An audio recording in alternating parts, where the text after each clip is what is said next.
American leaders from Mr. Trump on down, U.S. leaders from Mr. Trump on down, have pointed to what's going on in Venezuela, particularly their economic difficulties, as an illustration that, quote-unquote, socialism doesn't work.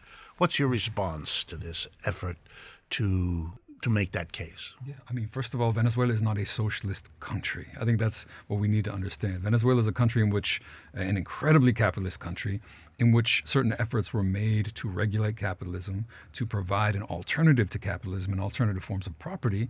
But what you're witnessing is an actual war between different ways of arranging a society. And that war is brutal. For example, you see it in currency controls. You see it in price controls. You see the fact that global capitalism does not accept these alternatives and punishes them. If you set a price control in Venezuela so that people can eat, people will begin to smuggle goods across the border and sell them in Colombia or in Brazil. And that will help to undermine and destroy that economic alternative, which makes the task, I think, very difficult. But we don't point to Mexico, where you see hundreds of thousands of deaths, and say that's a crisis of capitalism. We don't point to France, where, of course, the leadership has a lower approval rating than Maduro, and say that government needs to be overthrown now. These are things that are only said when it comes to Venezuela.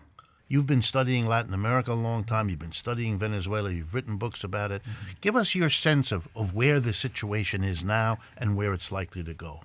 I think the situation in the next months in Venezuela is going to be incredibly difficult.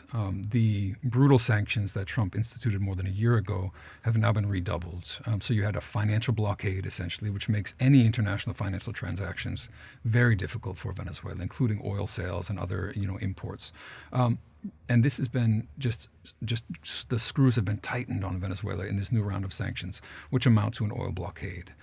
The oil production in the country is collapsing. Oil exports are collapsing.